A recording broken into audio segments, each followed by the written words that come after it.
तुम्हारे पास तो केवल यही विकल्प है कि तुम क्या करो या क्या ना करो, परंतु परिणाम तुम्हारे वश में नहीं है पार्थ।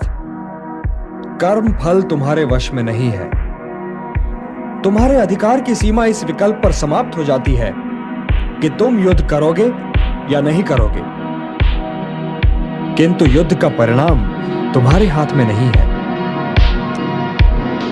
यदि तुम विजय चाहो भी तो यह आवश्यक नहीं कि विजय तुम्हारी ही हो जाए, तुम्हारी पराजय भी हो सकती है। किंतु यदि तुम विजय से मोहित नहीं होगे तो पराजय से भी नहीं घबराओगे।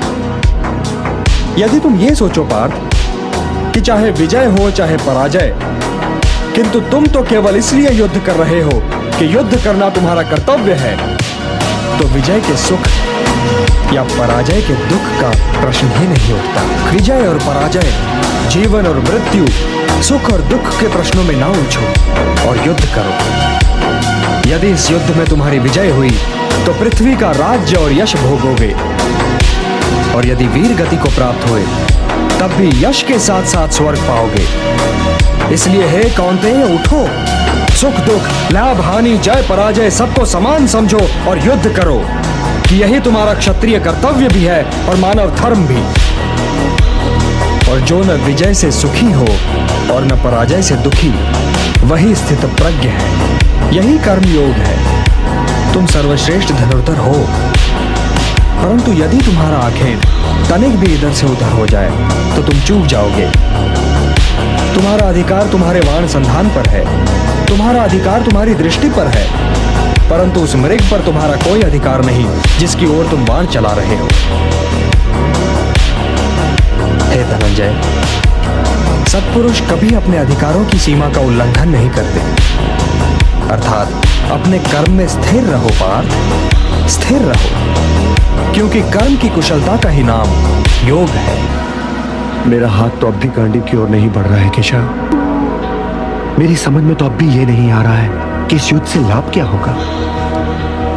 तुम ये निर्णय केवल इसलिए नहीं ले पा रहे हो पार्थ कि तुम इस क्षण को केवल व्यक्तिगत लाभ और व्यक्तिगत हानि के तुला में तोल रहे हो। यही तो मोह का बंधन है पार्थ, यही तो तुम्हारे शोक की जड़ है, और इसीलिए तुम्हारा ये कायर, पलाय और कलंक में डुबोने वाला शोक न तुम्हारे हित में है और न ही समाज के हित में। यह शोक न वर्तमान के लिए शुभ है और न ही भविष्य के लिए। लाभ और हानि की इस कामना में न भटको पार्थ, न भटको, केवल कर्म करो, कर्म।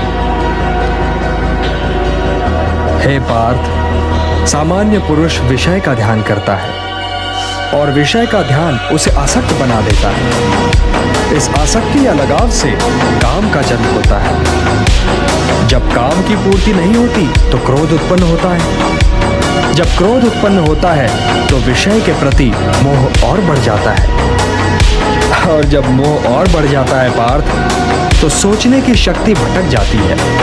जब सोचने की शक्ति भटक जाती है तो बुद्धि का नाश होता है, और जब बुद्धि का नाश होता है तो मनुष्य का सर्वनाश हो जाता है। और हे कुंती पुत्र, तुम्हारा ये मोह तुम्हें बुद्धि के विनाश की ओर ले जा रहा है। तनिक सोचो पार्थ कि जिसके पास बुद्धि ही ना होगी उसे शांति कैसे मिल सकती है। वो तो शांति और अशांति में अंतर ही नहीं कर सकता, और जो शांति को अशांति से अलग तक नहीं कर सकता, वो भला कैसे सुखी हो सकता है। हे पार्थ, जैसे पवन के झोंके नाव को भटका देते हैं, वैसे ही कामनाएं बुद्धि को भटका देती हैं। इंद्रियाणाम हि चरताम यन्मनो अनुविधीयते तदस्य हरति प्रज्ञाम वायुर्नावम इवाम्भसि। इसलिए हे महाबाहो, अपनी इंद्रियों को अपने वश में रखो, स्वयं ही उनके वश में न हो जाओ।